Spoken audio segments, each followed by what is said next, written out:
안녕하세요. 오늘 저희가 함께 살펴볼 자료는요. 아마존의 경고, 분업의 시대는 끝났다는 제목의 칼럼입니다.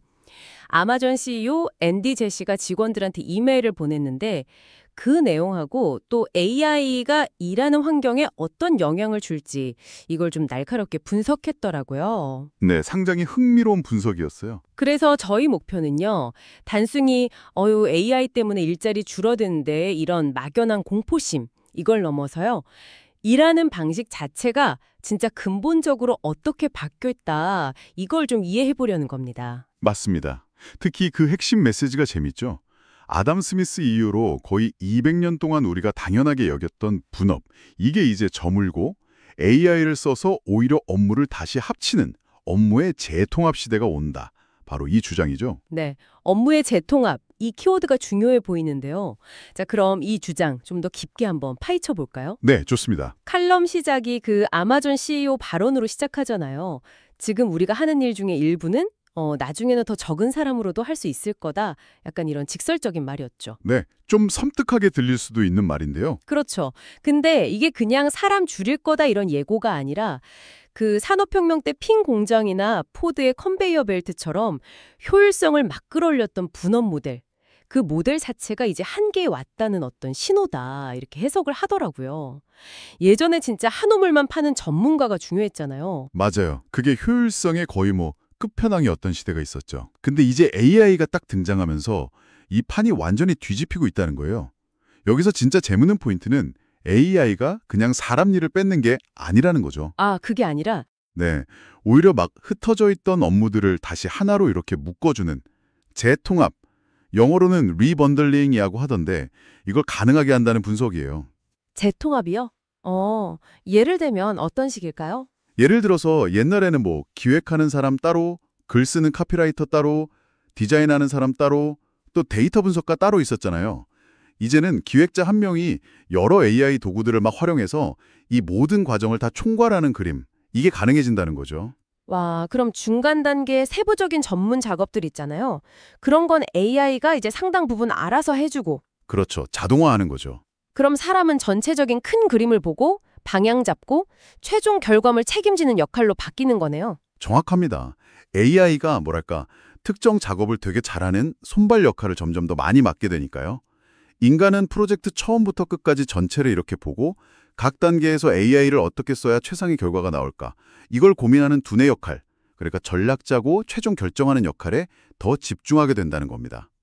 이게 바로 그 업무 재통합이 가져오는 가장 큰 변화 중 하나라고 볼 수 있어요. 그렇다면 우리가 흔히 생각하는 전문가의 의미도 완전히 달라지겠는데요. 예전처럼 뭐 특정 기술, 뭐 소프트웨어를 엄청 잘 다루거나 코딩 실력이 엄청 좋다거나 이런 숙련도보다는요. 네네. 여러 AI 도구들 특성을 잘 알고 이걸 조율하는 능력. 마치 오케스트라 지휘자처럼요. 그런 오케스트레이션 능력이 훨씬 중요해진다. 이런 뜻으로 들리네요. 네, 바로 그겁니다. 그 오케스트레이션 능력이 이제 핵심 역량이 되는 거죠.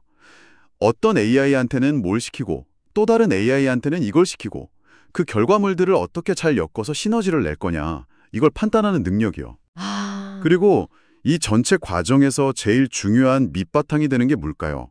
바로 커뮤니케이션 능력이라고 강조해요. 커뮤니케이션이요? 음. AI랑요? 네, AI한테 내가 뭘 원하는지, 이걸 왜 해야 하는지, 어떤 결과물을 만들어내야 하는지를 명확하게 또 효과적으로 전달하는 능력이 필수적이라는 거죠. 그냥 대충 알아서 잘해줘 이런 식으로는 원하는 결과를 얻기 어렵거든요.